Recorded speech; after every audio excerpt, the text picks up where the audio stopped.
Halo semuanya, kembali lagi di Infact Inspiring Nurse Fact bersama saya Christina Akulare Siotang yang akan menemani Sobat Infact hari ini. Jadi episode kita adalah tren masa terkini kesehatan anak, yaitu stunting. Jadi Sobat Infact, apakah kalian sudah tahu apa itu stunting? Jika belum, maka dari itu nanti akan dijelaskan oleh narasumber kita, yaitu pakar tentang keperawatan anak, yaitu Mem Debili. Boleh memperkenalkan diri, Mem? Saya nama Debili Yuwanboyo, dosen keperawatan FIK Unai, kepakaran keperawatan anak. Nah, bintang tamu kita ini adalah kaprodi kita sendiri loh.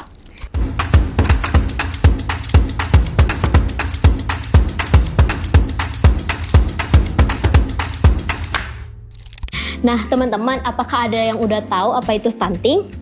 Jadi, Bupati Kota Bandung melaporkan bahwa angka stunting di Bandung Barat kisaran 0-6% atau sekitar 7.000 orang. Lumayan banyak ya teman-teman. Buat yang belum tahu apa itu stunting, ayo kita tanya Mem dulu nih. Jadi, stunting itu apa ya, Mem? Stunting adalah kerdil ya, sering kita kenal dengan kata kerdil. Stunting adalah kondisi gagal tumbuh pada anak di bawah usia 2 tahun yang disebabkan oleh kekurangan gizi pada waktu yang lama atau yang sering kita sebut dengan istilah kronis. Stunting menyebabkan tinggi badan anak lebih rendah dibandingkan anak-anak usianya. Perlu diketahui bahwa tidak semua balita pendek itu stunting, tetapi anak yang stunting pasti pendek. Banyak masyarakat yang salah menganggap bahwa kondisi tubuh pendek hanya karena faktor genetika. Padahal faktor genetika memiliki pengaruh kecil dibandingkan dengan faktor lingkungan. Mungkin itu. Wah, sulit ya untuk membedakan anak yang terkena stunting dan genetiknya memang pendek ya, Mem. Kalau begitu, cara untuk membedakan anak stunting dengan anak yang pendek karena faktor genetik itu bagaimana ya, Mem? Apa itu stunting dan bagaimana membedakan anak yang stunting dengan yang pendek karena faktor genetik? Kalau faktor genetik, tumbuh serupa dengan orang tua atau saudara kandung. Sementara kalau yang stunting itu adalah gagal tumbuh pada anak akibat kekurangan gizi pada waktu yang lama.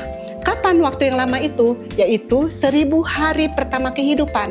Kapan 1.000 hari pertama kehidupan? Ketika janin berada di dalam kandungan sampai dilahirkan dan usia 2 tahun. Ternyata banyak hal menarik ya teman-teman tentang stunting yang baru kita tahu. Nah, Mem, untuk ciri-ciri stunting itu apa saja sih, Mem? Ciri-ciri pada stunting pada anak adalah pertama, tanda pubertas terlambat. Karena tumbuh melambat, masa pubertas anak perempuan yang mengalami stunting juga melambat. Kemudian yang kedua adalah performa buruk pada perhatian dan memori belajar. Kenapa?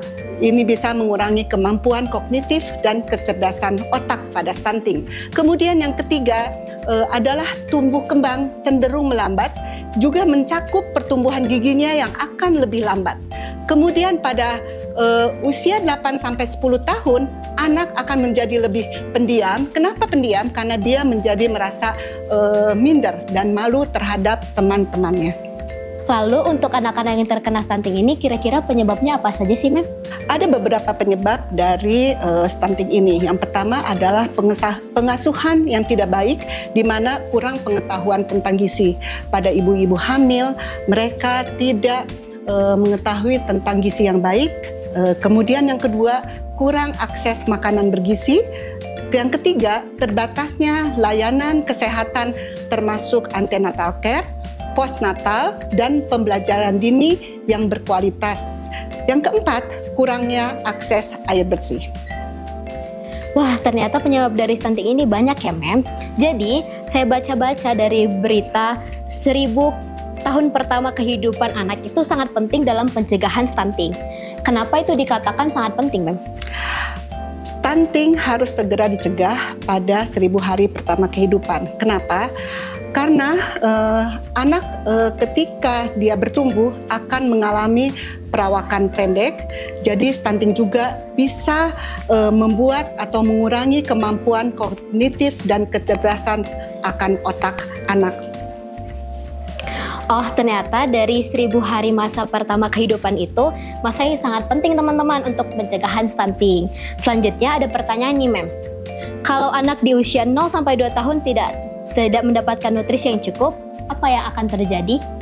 Bila anak di usia 0 sampai 2 tahun tidak mendapatkan nutrisi yang cukup, maka dia akan mengalami stunting yang ketika usia lebih dari 2 tahun cenderung tidak bisa diatasi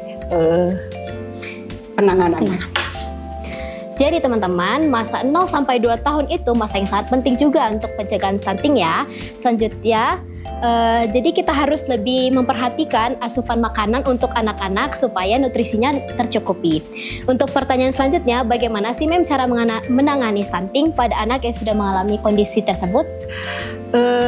Pada anak-anak dengan yang sudah mengalami kondisi stunting, maka apa yang harus kita lakukan? Melakukan terapi awal seperti memberikan asupan makanan yang bernutrisi dan bergizi, berprotein tinggi, kemudian memberikan suplemen tambahan berupa vitamin A, zinc, zat besi, kalsium, dan yodium. Kemudian memberikan edukasi. Edukasi ini sangat penting dan pemahaman kepada keluarga untuk menerapkan pola hidup sehat dengan menjaga sanitasi dan kebersihan lingkungan tempat tinggal. Oh, ternyata begitu ya cara supaya kondisi anak yang terkena stunting tidak semakin parah. Lalu, apa dampak yang jangka panjang dari stunting terhadap kesehatan dan kecerdasan anak di masa depan? Dampak jangka panjang akibat buruk yang dapat ditimbulkan adalah menurunnya kemampuan kognitif dan prestasi belajar. Ini Mem ulang-ulang ya. Menurunnya kekebalan tubuh sehingga mudah sakit dan risiko tinggi untuk munculnya penyakit degeneratif seperti diabetes, kegemukan, penyakit jantung dan pembuluh darah, kanker, stroke, dan disabilitas pada usia tua. Kesemuanya ini akan mengakibatkan menurunnya kualitas sumber daya manusia Indonesia, produktivitas dan daya saing bangsa. Nah, tadi kita udah dengar nih penjelasan bagaimana mencegah stunting pada anak dan balita. Kalau upaya pencegahan bagi remaja putri ada nggak sih, Mem? Oh, itu sangat penting karena salah satu masalah yang akan terjadi stunting adalah pada remaja putri. Kekurangan gizi dan anemia sejak remaja berpengaruh terhadap prevalensi stunting di masa datang. Terkhusus pada remaja putri yang sering mengalami anemia, yaitu kondisi tubuh kekurangan sel darah merah sehingga tubuh tidak mendapat cukup oksigen.